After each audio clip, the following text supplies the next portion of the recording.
Sa social media, isa siya sa nagre-reyna. Hindi lang daw kasi siya basta for the content.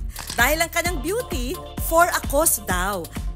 Na may misyong maipakita sa buong universe na siya ay confidently beautiful with a heart. Wow! Kahit parawang iba, nagugulat sa kanyang itsura. Madalas mang i-bash dahil sa kanyang itsura, inspirasyon naman ang hatid niya sa social media. Ako si Judy Ann, tubong Tanawan, Batangas. Ang kaliwang bahagi ng kanyang mukha, tila ba napipi? Bahagyaring nakangiwi ang kanyang bibig. Pero nung ipinanganak daw si Judy Ann, hindi pa ganito ang kondisyon ng kanyang mukha. So, nadapa po ako noon sa may puno po ng siniguelas at pumutok po yung labi ko noon. Ang lakas ng impact ng pagbagsak niya, pataob. Pero sa paglipas ng mga taon, habang lumalaki na si Judy Ann, napansin nilang hindi nagiging pantay ang hulma ng kanyang mukha. Kaya dito na sila nagpasyang kumonsulta sa mga espesyalista.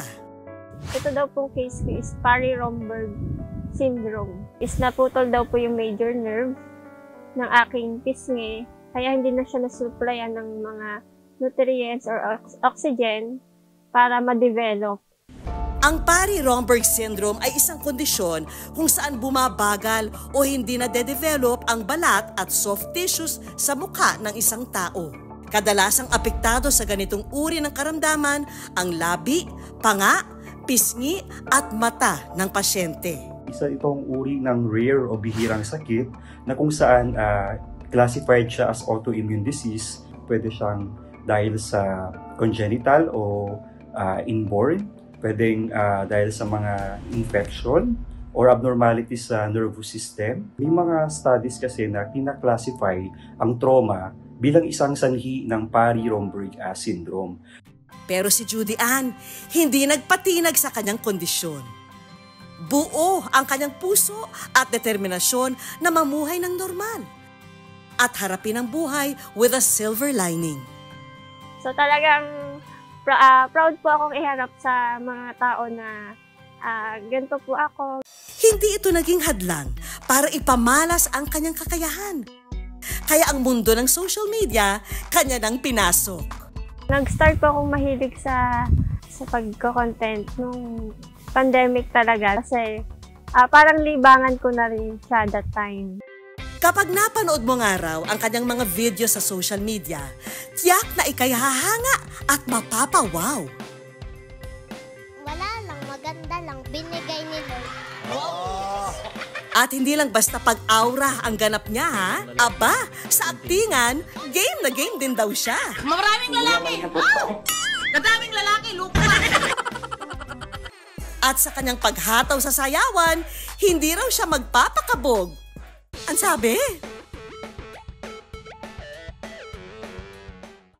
Pero ang goal daw talaga niya, magbigay ng awareness tungkol sa kanyang kondisyon. Sa buhay, hindi hadlang yung kapansanan, dapat laban lang tayo. Hindi lang daw titulo sa social media ang nasungkit niya ha, dahil maging sa buhay pag-ibig, grand winner din daw siya. Jowa reveal na nga. Kasali ka daw sa gang. Gang tingin na lang. Nako naman Judy Ann, talagang nasa iyo na ang corona. Siya po ay isang TikTok follower ko.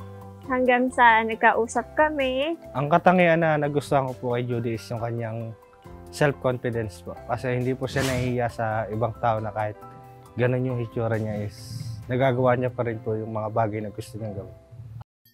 Swak na swak daw ang tandem ng dalawa dahil sa 4 na taong relasyon nila, wala rin silang bagay na hindi pinagkasunduan. Ang pinakamasayang naging parte po ng relationship po namin is yung naging kami po.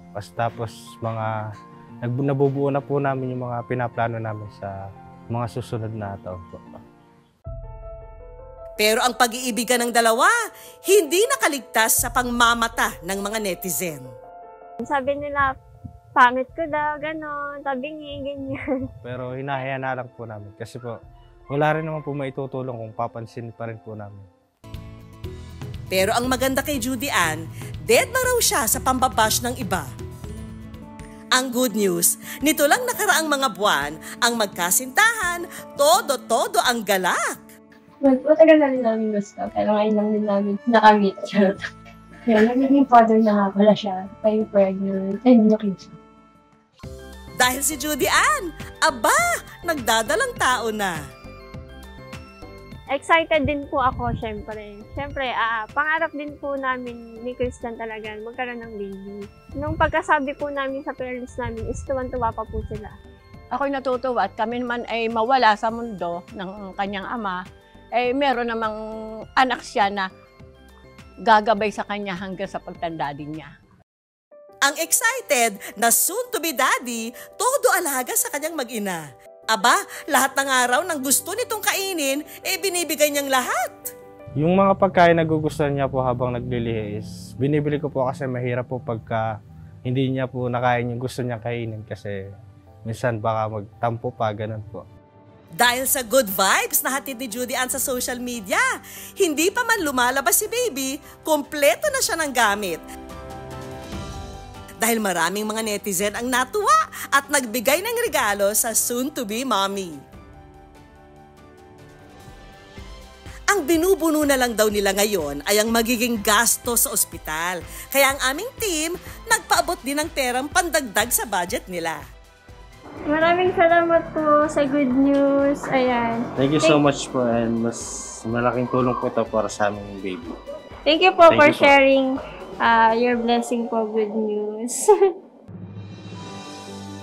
Naiiba man ang kanyang itsura sa iba, hindi maipagkakaila na si Judy Ann, tunay na naghahatid ng good vibes at inspirasyon.